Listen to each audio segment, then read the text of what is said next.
You know what I think is one of life's biggest, most insidious scams? It's the fundamental disconnect between how we spend our money and how we earn it.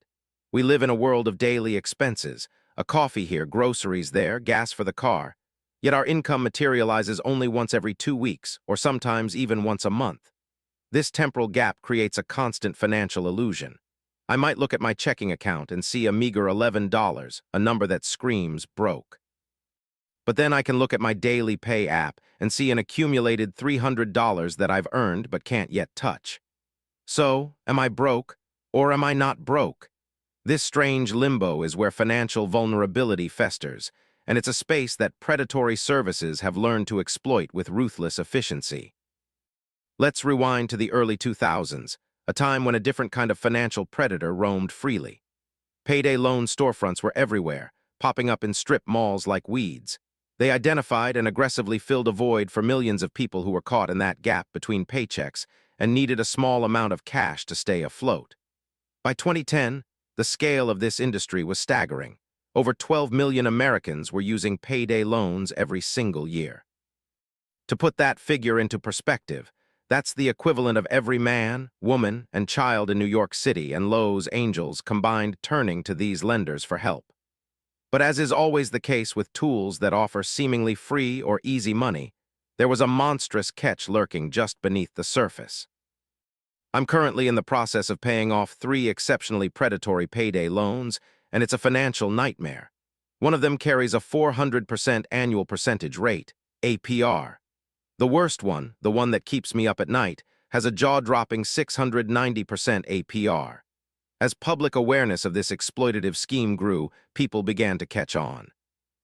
The reputation of payday lenders became toxic, and they started to slither away from the mainstream, retreating into the shadows of the financial world. But their disappearance didn't eliminate the problem. It just created a vacuum. And into that vacuum crept a new type of financial product, one that might honestly be more sinister than payday loans ever were. It's a threat that could be methodically dismantling the financial stability of the middle class from the inside out. Imagine this scenario. You need money you don't have. Someone tells you, yeah, you do have it. I can get you up to $500 of your future money right now.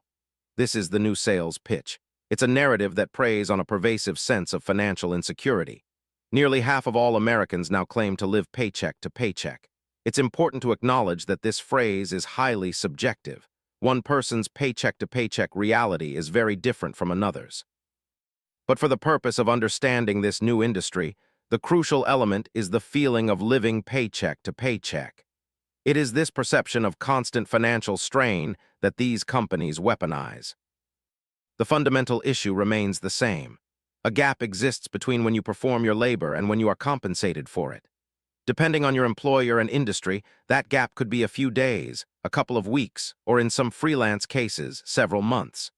Your financial obligations, however, don't operate on this delayed schedule. Your rent has a fixed due date, your utility bills arrive like clockwork, and your grocery expenses accumulate daily. This mismatch between income flow and outgoing expenses creates a perilous situation if you are genuinely living with no financial cushion. When you have allocated every single dime of your next paycheck before it even hits your bank account, you are living on a knife's edge. It only takes one small, unexpected event, a random accident, a sudden medical bill, a car repair, to send you tumbling into a vicious debt cycle. This is precisely the situation that leads so many people to rack up credit card debt. But what if you don't have a good credit score? What if your cards are already maxed out? At that point, you're forced to look for alternatives, pushing you even deeper into the dark and murky world of high-cost debt. To cover the basics, traditional payday loans are short-term loans, usually for no more than about $500, designed to bridge the gap until your next payday. The insidious beauty of a payday loan, from the lender's perspective, is that you don't need a credit check. This makes them an incredibly accessible source of money for someone with a poor credit history who would never be approved for a conventional credit card or a bank loan. But it's crucial to understand that payday loans were never designed to be a helping hand. Their entire structure is built to entrap. The fees and insane interest rates baked into them almost guarantee that you will end up owing far more than the amount you initially borrowed. Consider a real-world example. You borrow $1,000. After fees and interest rollover, you could end up paying back a staggering total of $4,413. For what? For a temporary solution to a small cash flow problem. At this point, a reasonable person might wonder how any of this is even legal. The truth is, in 18 U.S. states, it isn't. These states would agree with your outrage and have passed laws that cap the annual percentage rate, or APR, at 36% for small loans. This single piece of legislation effectively eliminates the business model of a traditional payday lender. You see, the way these lenders make their money is by charging fees on the amount they lend you. That fee typically ranges anywhere from $10 to $30 for every $100 borrowed. On the surface, a $15 fee to borrow $100 for 2 weeks might not sound outrageous. But when you annualize that fee to calculate the true APR, you realize you're actually paying 400% interest on your loan. This is how lenders generate such immense profits on such small loans. From their point of view, why wouldn't they lend you $300 for 14 days to make a quick profit of $45? However, when the interest rate is capped at 36% APR, the economics change dramatically. That same $300 loan would only generate about $4.15 in profit, making it much harder for a brick-and-mortar operation to stay in business. But if we look back at the map of the United States, you'll see a patchwork of regulations. While some states protect consumers, others, like Texas and Idaho, allow interest rates to soar to 600% and beyond.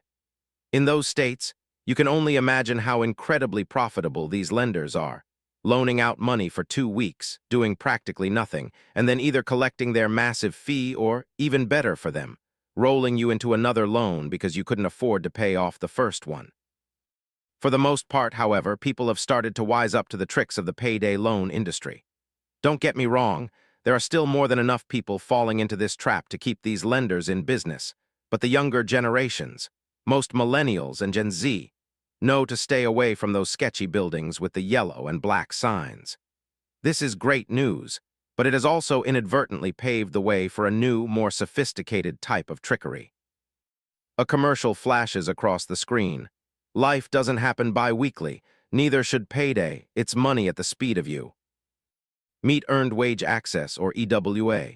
On the outside, it sounds fantastic. It sounds like progress. I've earned the wages, I just need them sooner than my employer's payroll cycle allows. And just as the commercials promise, once you connect your bank account to the app, you can get anywhere from $25 to $250 of your own money instantly. But then comes the first red flag. When you go to request some of that cash, you're prompted to leave a tip. Yes, you read that correctly. You are asked to leave a tip within a banking app to receive what is technically your own money, with absolutely no human interaction involved. Does it make any sense? Not in the slightest. How is a person who is so short on cash that they can't pay their own bills supposed to tip the very bank that is offering them this short-term advance? The apps will tell you that the tip is what allows them to operate without charging mandatory fees or interest rates, which is why they frame themselves as so much better than the old, scammy payday loans. However, according to some studies conducted in 2021, the average APR for EWA apps that included tip requests was 334%, and the average APR for the apps that didn't have the tip request feature was 331%. So the tips, in fact, do not help keep the interest rates down. They are simply another form of revenue. Some apps even stoop to emotional manipulation to trick you into tipping more. They might claim that the tips are going to feed children in need and even feature a little graphic showing a child's smile getting bigger or smaller depending on how much you tip. But after a Federal Trade Commission complaint was filed against one such app, it was revealed that, on average, the app only donated about $1.50 or less of each tip, keeping the remainder of your donation as pure profit. To make matters worse, they also often charge a monthly membership fee, perhaps just $1, that is automatically debited from your bank account, even if you aren't approved for any instant cash. But wait, didn't I say that these apps don't charge interest rates or hidden fees? Yes, and to some extent that's technically true. So instead, they just put the fees right in front of your face and create justifications for why you should pay them. Tips are one of these justifications. And the other major one is the speed at which you actually receive your money. Once you're approved for a $100 deposit, you'll land on a screen that asks you about the desired transfer speed. If you opt for the free route, you'll have to wait 1 to 2 business days for the money to actually show up in your account. But for a fee, you can speed that up to just a couple of minutes. And that is where the real money is made. If you are already on an app designed to give you instant cash, the odds are you probably can't wait 1 to 2 days. You're likely in a situation where you need that money as soon as humanly possible. So, what do? You pay the fee. And then, as soon as your actual paycheck lands in your bank account, the app will automatically pull out the amount you owe before you even get a chance to savor the feeling of having a full account again. But what about the APR? The whole reason everyone now avoids payday loans is because of the extremely high interest rates. These EWA apps supposedly charge no interest at all, but when we actually run the numbers, the reality is shocking. Even if you are only paying for that quick transfer fee of, say, $5.99 on a $100 loan that will be automatically paid back in one day when your paycheck hits, your APR is 2,186%. Yes, that's 2,186%. Suddenly, that 400% rate charged by a payday lender looks like chump change. But how in the world are they getting away with this? We've already established that there are laws against charging such exorbitant rates on short-term loans. So why do these apps get to skate around the law, charging whatever they want? Well, as with most legal issues, it all comes down to the precise wording of the law itself. In order for an interest rate to be regulated, it has to actually exist in name. And since these EWA apps are technically not loans, they technically don't have interest rates. And if you're not providing a loan and not charging an interest rate, you don't get regulated. It's as simple and as cynical as that. EWA apps argue that they are simply advancing a payment on a paycheck that has already been earned, not actually loaning out money. Okay, I suppose that's one way to look at it, but it definitely strains credulity. At its most basic level, a loan is defined as money lent at interest. So I'm not really sure how they're justifying in their own heads that they are not the ones loaning me money, but instead, I'm supposed to believe that I'm borrowing money from my future self. And the fees they're charging might not be called interest, but we all know what they really are. That said, these apps don't really care what you or I think, because what they're doing is working. Through slick influencer marketing campaigns, these apps are convincing Gen Z that their budgeting failures are actually their employer's fault. A banking app is promoted as giving $200 interest-free cash advances. The messaging is that they should be using these apps to get their money as soon as they finish their shift. That way, they're not left waiting until payday for the cash to land in their bank account. But I'm sorry, bi-weekly pay isn't some crazy new concept that only Gen Z has had to deal with. It's been a standard payroll practice since the 1940s and is, arguably, a great way to train yourself to live within your means and budget effectively. There's really no world in which you should expect to instantly get your cash after you finish your day at work, unless you're a 12-year-old mowing your neighbor's lawn for cash. As a working adult, you should have the capability to properly account for the gap between your paychecks and not have to run to an instant cash app to cover the difference, especially if it's for non-necessities like going on vacation or out to dinner with friends. If you watch enough of these commercials and the videos posted by their paid influencers, you'll start to catch on to something. They push all of their marketing as some strange empowerment tool, convincing young adults that the system is rigged against them and that these apps are on their side, fighting to get them the money they've already earned. But in reality, these apps are a part of the very system that's keeping them living paycheck to paycheck. Because just like a mousetrap is triggered the moment the mouse takes the cheese, so too is the debt spiral triggered by that first, harmless, advance. If you're already living paycheck to paycheck, things are going to be tight. And if something unexpected pops up, like a flat tire, you might not have enough in your account to cover that expense. So, you pop open your phone and request $100 to cover the mechanic's bill. It seems like nothing at first because you know you'll be able to pay it off with your next paycheck. But what you've really done is start a chain reaction that could take years to dig yourself out of if you're in the wrong financial spot. You see, If your next paycheck was already 100% accounted for by your rent, utility bills, and groceries, you don't actually have an extra $100 lying around to pay off that instant cash advance. But because of the way these apps are set up, that $100 is leaving your account the second your paycheck shows up. This leaves you with $100 less in your pay than you had the week before. And because your paycheck was smaller, you'll probably need to pull more instant cash next week to cover groceries, meaning your next paycheck will be even smaller. Eventually, this spiral can get so out of hand that your take-home pay could be as little as $30 to $40 by the time all of your EWA loans are paid off for that week. And just like that, your innocent need for a little extra cash could end up costing you your entire paycheck. Take this real user, for example. They make about $1,000 bi-weekly and started using these apps to get some extra money they needed at the time. Now, their entire paycheck is drained by the apps automatically pulling the amount they owe, leaving the user with a negative bank balance every single month and having no idea how to get out of the hole they've dug for themselves. This is exactly what the apps want. They design their websites, their marketing, and their user interfaces to feel clean, modern, and safe because they know that most of us inherently understand that the old yellow and black payday loan signs signify a scam. So they do the complete opposite.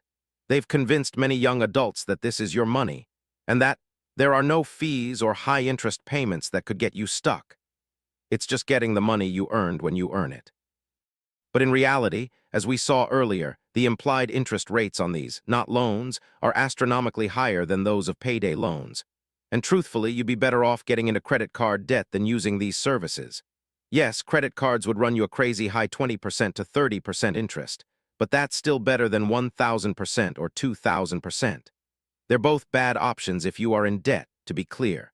And truthfully, the only good option is to make more money. If you're already living paycheck to paycheck, things are probably tight, and that's okay. The first step is to do your best to reduce any frivolous spending or wastefulness in your life. But most of all, you need to find a way to pick up more hours at work, start a second job, or start a side hustle to bring in some extra cash.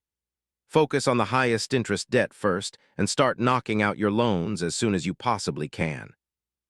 And a great way to make some extra cash is to start a business of your own with very low startup costs. But sometimes, that's easier said than done. And that's why a site like Printful is so helpful. In fact, I used Printful when I was in college to earn some extra money on the side, selling t-shirt designs that I came up with. Printful is a print-on-demand platform that lets you turn your ideas into real products. Whether it's a shirt, a hoodie, a poster, or a mug, you can make just about anything you can imagine. Let me show you how easy it is to get set up. First, I'm going to head to Printful's website and sign up. As you can see, there are tons of product options to choose from, but I'm going to go with this t-shirt to start. All I have to do is upload my design, check how it looks on the mock-up, and make any necessary adjustments. Afterwards, I can connect it to my online store like Shopify or Etsy and publish my created products. And boom, just like that, my new design is live on my website and available for anyone to purchase. I don't need to wait for any inventory to show up at my house or worry about how I'm going to package and ship everything. Printful takes care of all of that back-end work, so I can just focus on the marketing and the designs. These aren't just cheap t-shirts with graphics printed on them either. Printful sources the highest quality products and uses top-tier printing technology. In fact, even huge brands like Spotify and CBS use Printful for their official merchandise. So if you've ever had the itch to start a business or create something of your own, this is one of the best ways to get started. Use the link in the description below to head over to Printful's website and start creating a brand of your own. Thank you to Printful for sponsoring today's video. If you get anything out of this video today, let it be this. Anytime someone is offering you free money, faster money, or anything that just seems a little too good to be true, make sure you do your research. Think beyond what the marketing copy says and really dive into the details and the fine print. Just because they say there are no fees or no interest rates doesn't mean you're not getting taken advantage of somewhere else in the equation. There is always a catch.